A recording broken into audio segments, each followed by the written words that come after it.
Welcome, eSIMstudios. Sorry for the appearance. I just rolled out of bed, jumped in the car, and I'm gonna go get some 4K video, some 1080p video, and shooting right now on the S25 Edge. Now this audio is coming from the S25 Edge. I do have a Bluetooth Galaxy Buds FE in, but the audio is not coming from the Buds. Audio is coming strictly from the device of the S25 Edge. Battery life has been, so this is my third day of having the phone.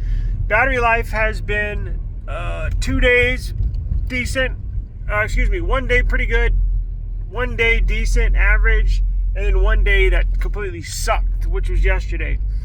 We'll get in, and again, it learns you as you use it, so I'm not going to hold it against it too much, but I need to go get some 4K video. I need to go get some front selfie video, which I'm shooting from the front selfie video camera. It's going to be 92 here shortly. I think it's 90 right now. So I want to see if I can get this device to overheat. It has a newly designed vapor chamber in here.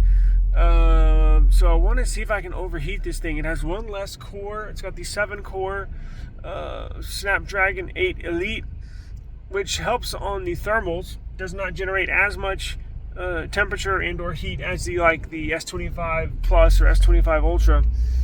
But on my way to go shoot some 4K videos, and let's go see if we can get this thing to overheat. Let's see what the audio sounds like outside. Let's see what the video looks like outside. Nice sunny day today. Clouds in the sky, but nothing too bad. And we'll go from there. So let me pull it to my destination and we'll get started.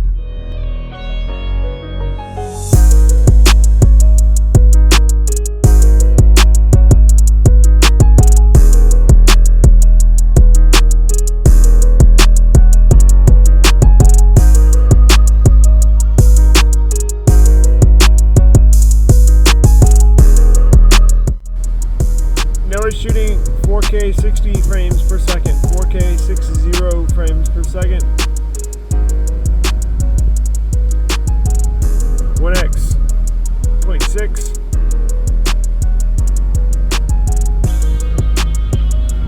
2x.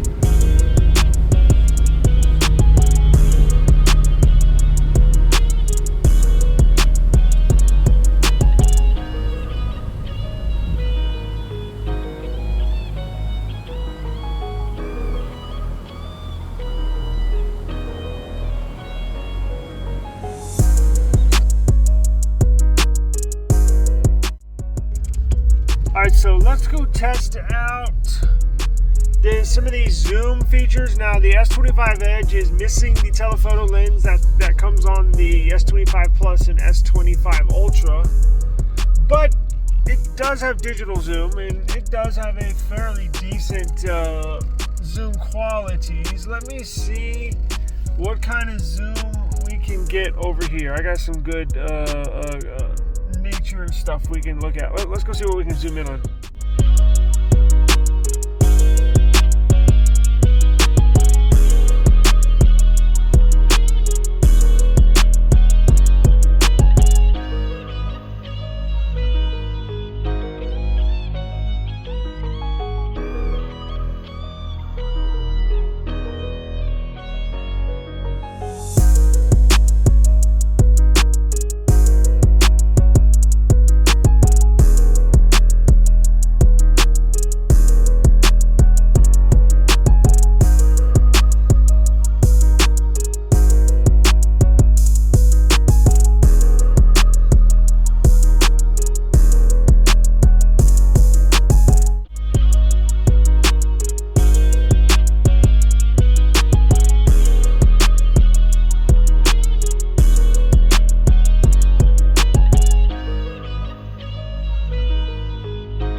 All right, so currently we're shooting in 4K 30 frames per second. Now we're in 0.6 with the zoom. Now let's go to 1. So this is 1x right now.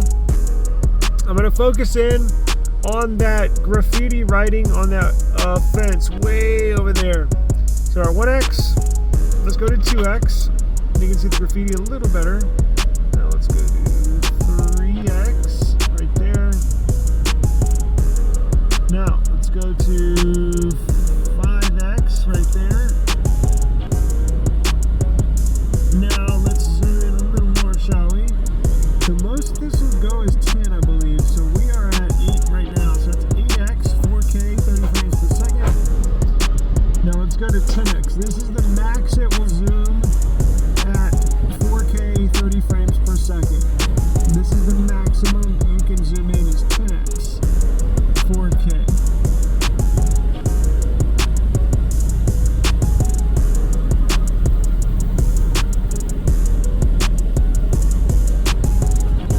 Let me focus in on those boards over there.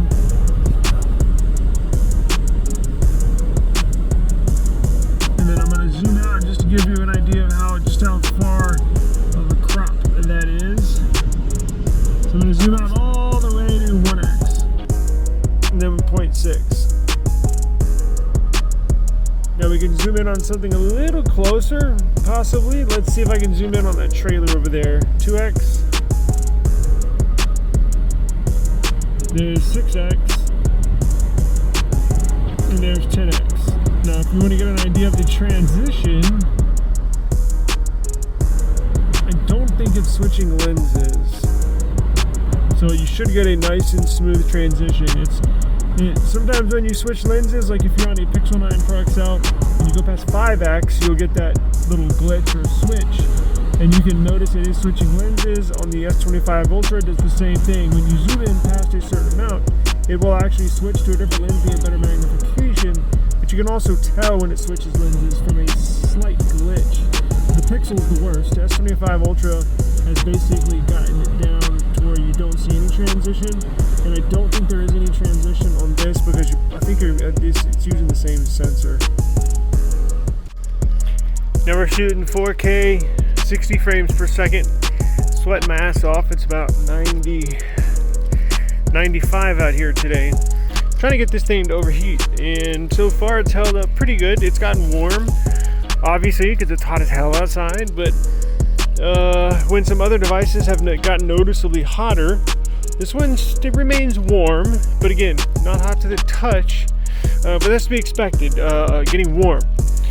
And older devices like my Pixel 7 Pro would overheat and shut down. This one is surprisingly staying on and recording.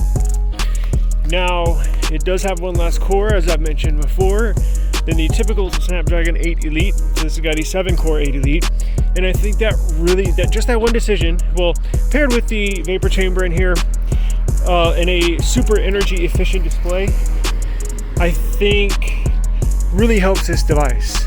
So far so good. No overheating, and it's still working. So good news for people that want to get this Edge.